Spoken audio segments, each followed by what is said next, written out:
Good evening, everyone. So I think we heard about the political landscape and how politics will play a pivotal role in this industry. Tourism is about experiences. We from younger age, we have had our own experiences. It's the vivid images that we carry with us. So what we really need is someone to come and travel and experience and go back, tell their friends to come here again. So as Sri Lanka, we might not know still how many repeat tourists that we do have. That's a real good indicator. So that the location becomes their home. They sometimes come back again and again. So as we speak, 1.4 billion tourists go around the world and gather these experiences. When it comes to locations, some people might say this location should not be used for tourism because it will get exploited. Some people say, let's use this location so that people can explore and enjoy. But the reality is, the commonality is, both these parties love the location. One party loves the location because they want to preserve it. The other party loves the location and they want to share it. So what we need to bring now is that fine balance between how do we utilize these locations and build our economy. It's not only about the dollars, but it's also about sustainable tourism where the value can move into the society, the location, the environment, and the society as a whole. So as we speak, National People's Power always stands for inclusivity. Economic growth does not only talk about economic development. Economic development is the distribution of the wealth that we create.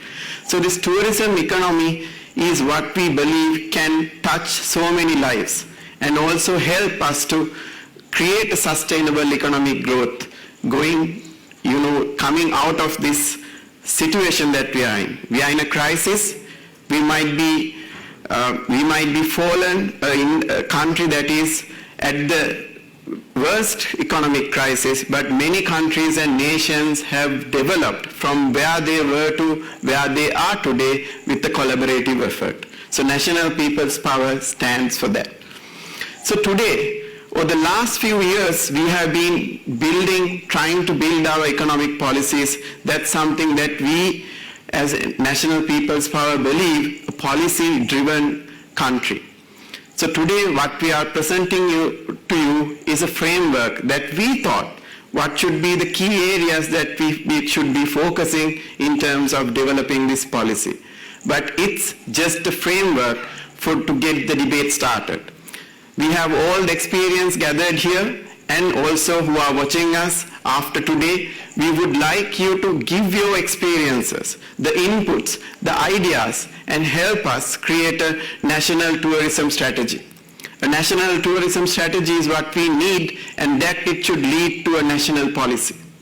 So in order to ensure that these policies are implemented, currently also we do have different policies and strategies, but the way of execution, we think it has to be layered. As a country, we should have a master plan, and then it should be executed in a provincial manner as well as location-based execution plans need to be executed. So there is a difference between having a policy and having a strategy and really getting that strategy down into action. This is a number that we think. What would you think? Can I see show of your hands? Within 5 years, by 2030, is this attainable? Yes? Few hands. So others think that this is tough. Is that what we are saying? Or are we inspiring to go here? So as National People's Power, we think there's potential. So we want to set a direction, an action plan that can be a practical action plan to reach this. So when it comes to real numbers, 2018 probably would have been the best year for tourism industry. $4.4 billion, 2.3 million arrivals with 380,000 identified employment. We really know that tourism also helps a lot of people and distributes income even they are not employed. And we had average day spend of about $174. But what we really want to become is a higher spend and also organic growth in terms of tourism. And we think we can achieve about 3.5 million with a collective collaborative effort where the industry and the government will play a pivotal role to achieve that target.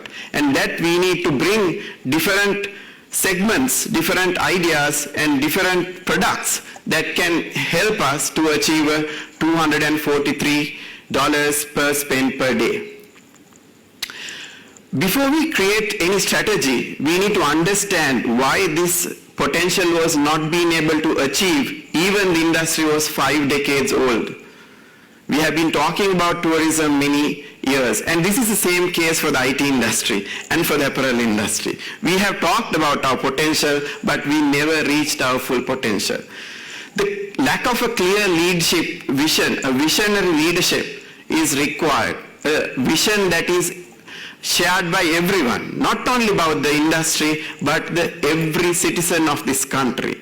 If you ask a person and tell me about your priority industry, would you ask a child and would he say it's tourism is one of our priority industries? We shared a collective vision to get to certain aspired things. We have not been able to do that.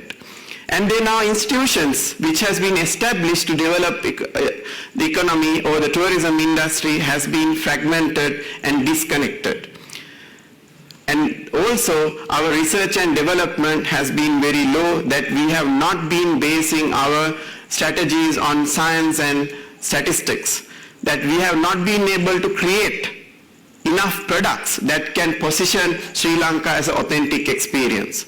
And also our ability to target these authentic experiences to the real places where it should, and the customers where do they stand, we have not been able to do that. We have been doing most mass marketing, and we heard about it. We are trying to promote tourism, but we have not also been able to position Sri Lanka as well. Not being able to develop this industry as an inclusive industry, which it had the potential.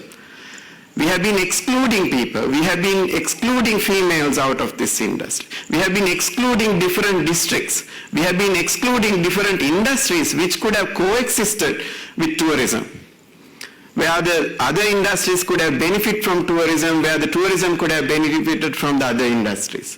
So we have lost the inclusivity as this was. So when we create the policy, we are talking about a 6-pillar framework. The one is about the policy implementation and the strategic direction.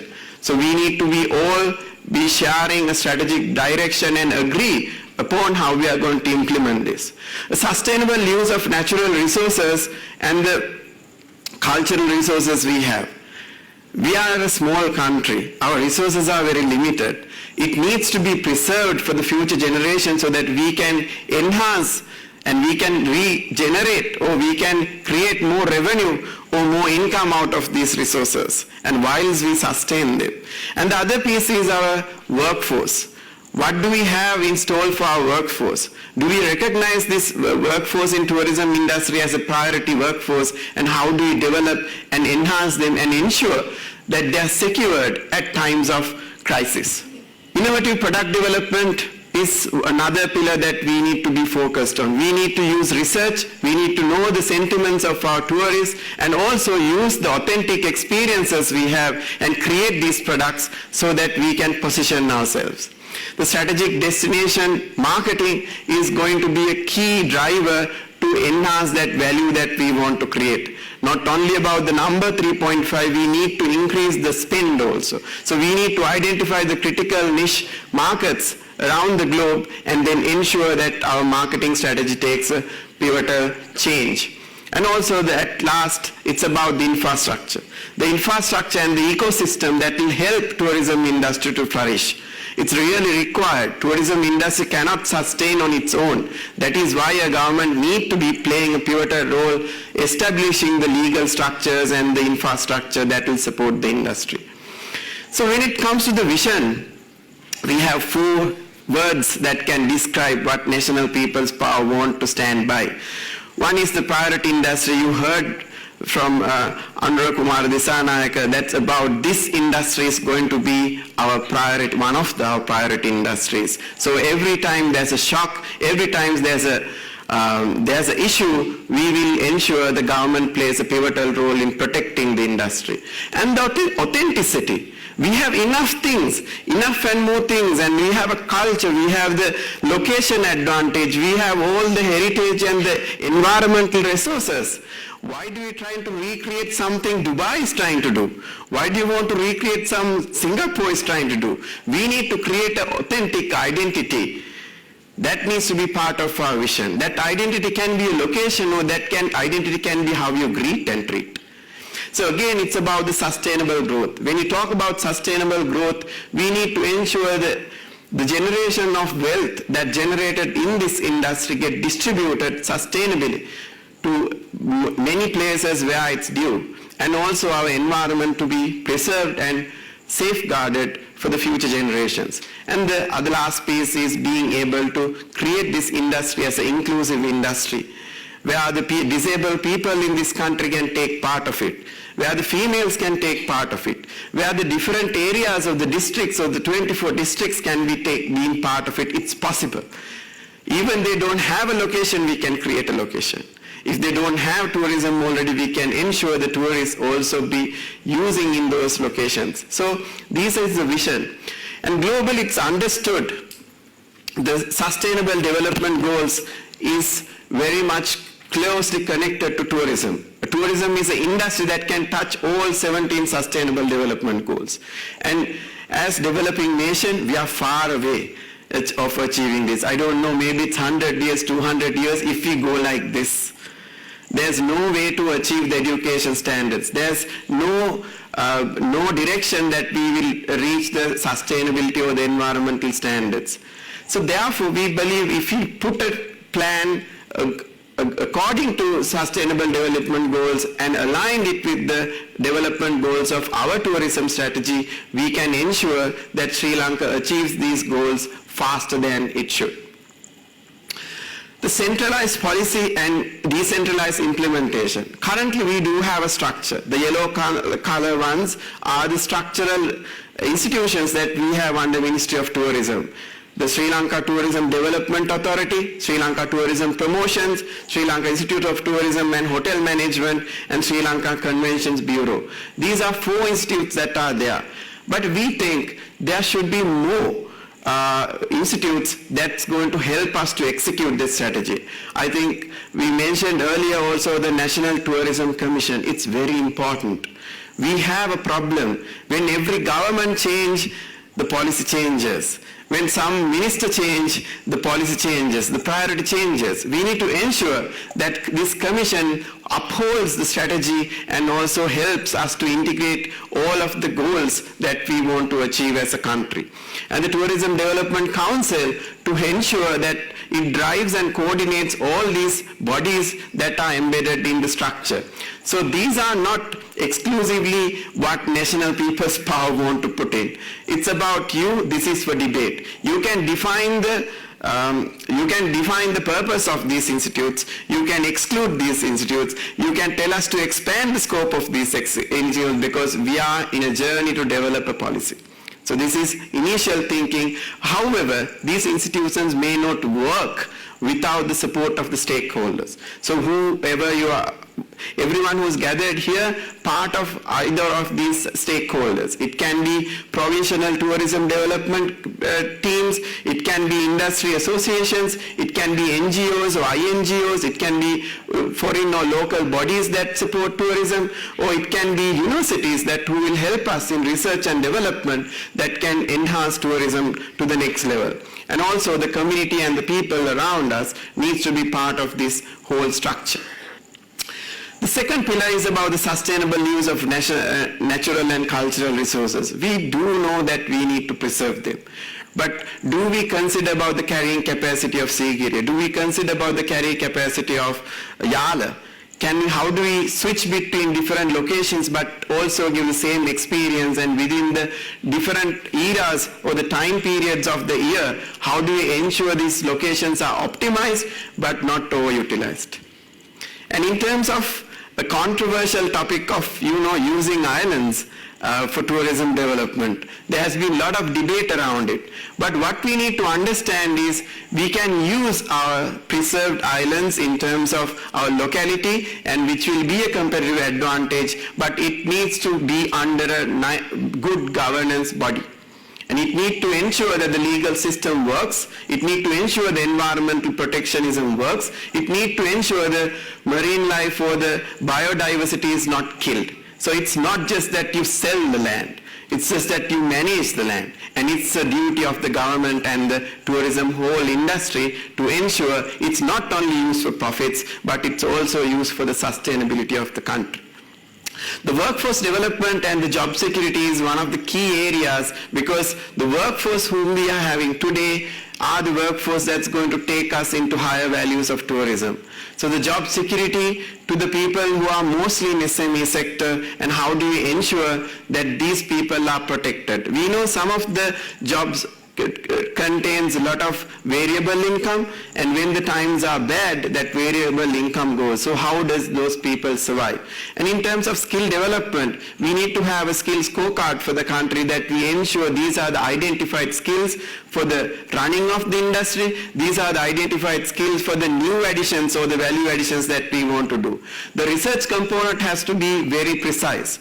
We need support of the universities to research and tell us what are the fundamental skills that are missing, what are the language, the IT literacy that's required to build this industry, and also what are the vocational skills that we need to build. And also in terms of building this industry, we want to expand the horizons of ownership. The entrepreneurship has to come into play. The SME sector will play a pivotal role. The ability to create SME sector in the industry, it's also a skill development program. We need to create more and more small entrepreneurs and their skills. Making a global workforce. Currently we send out our people to low value and value added services. But then if we can train and skill people, we can ensure that we have a global workforce that generate more income than the tourism industry, but it's related to the workforce that we have. The innovative products and standardization. The products need to be innovated, invented, and we already have some products which are unique to Sri Lanka and which already will create a Sri Lankan signature or the national identity of Sri Lanka, which are authentic. But the reality is we need to standardize this. The standardization of these products will ensure that those products are the products that will go to the world. If you don't have standards, everybody will do differently in these different types of products. So may it be wellness space. How do you standardize wellness space and position Sri Lanka? May it be agri-tourism, that how do we have a lot of agriculture opportunities here? How do you get people to explore and experience agriculture? May it be our arts and craft. How do you really position these products into the world and ensure that people come just for that? And the adventure experiences, we need standards, we need global safety standards to do these things, and then this becomes destinations for adventure. And when it comes to nightlife, people talk about, it's about the night activities. We need to ensure there's safe environment for music, safe environment for food, a safe environment for arts and culture and things to do in the night. So that is something that we should do, but it's not the whole purpose of the industry. When it comes to the calendar, national calendar has to be shared. We all as a country and population should get ready for the tourism calendar. If it's a priority industry, how do we align everything for the festival in Kandy? How do we align everything for the Colombo Fashion Week? How do you align everything for a gem and jewelry festival that we are going to have? It has to be a shared calendar, not only for tourism industry. And again, use of sustainable resources in terms of energy, and we can reduce the carbon footprint of our industry, which also can be a unique value proposition. We are one of the countries which can have sustainable energy resources. The water and the wind and the sun can ensure that there's a zero carbon footprint in tourism industry. The fifth pillar is about integrated digital strategies, where we have a lot of disintegrated digital content, and SMEs are small organizations trying their own to promote their hotels, but then there's no enough strategy to help the SMEs to compete in the market. And the use of the foreign mission for promotions, NPP is very keen that we will establish the right people and the right KPIs and the right job so that they have targets to promote our products outside the country. And the lastly, it's about the thinking behind what kind of mass marketing we would do to position Sri Lanka and what kind of target marketing we will do to position certain products that we will come up with. May it be free tourists or digital nomads or the history or based on history who wants to come, how do we target these positions? Because IT industry is an industry that you can do from anywhere.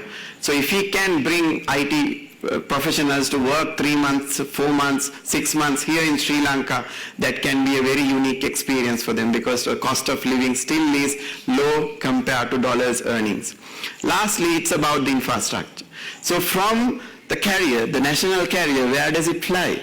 It also matters, right? Sometimes we don't think the airline is connected to the tourism industry. So we need to ensure from that experience of travel to the how you received at the airport and the infrastructure that facilitates people to go about are secured and effective. And also the safety of the people in terms of you being able to get legal aid, get safety and feel secure about how the few days that you are going to spend in another country is something very important that we need to ensure as an ecosystem. And the environment in terms of community, we have a good community who greets and treats people, but we need to enhance it. We need to inculcate this in the school curriculum so that people are empathetic towards the tourists that we get. It's not like the Suddha that comes. We have to treat them equally. It's building a resilient economy, an economy that will sustain the shocks of the world. That is why we as National People's Power are very keen about the production economy. And also from the service perspective, the IT industry and the tourism industry is going to be the forefront of this game. And then we can build this together. We believe we can build this together. Few of us can't build this together. Few of us can't build, and only this team who's here in this audience cannot build this. We need to spread this, we need to be part of it. If you are part of the policy and if we are not delivering, you should take us out. That's how it should work. It should be responsibility from leadership to the stakeholders to public. And that is the type of politics that we are talking about. So I would invite all of you to share your views, share your feedback about this framework. It's not something that's got closed in today, it's just that something we opened up, right? So you can go to menti.com, maybe now, maybe later, maybe in the evening, there's 7 days more, this link will be open. So you can use this QR code to send us the feedback. So dear friends who have gathered here, this is the framework we want to present to you. And I would open up this forum. I think we will open up this forum for question and answers. Thank you very much.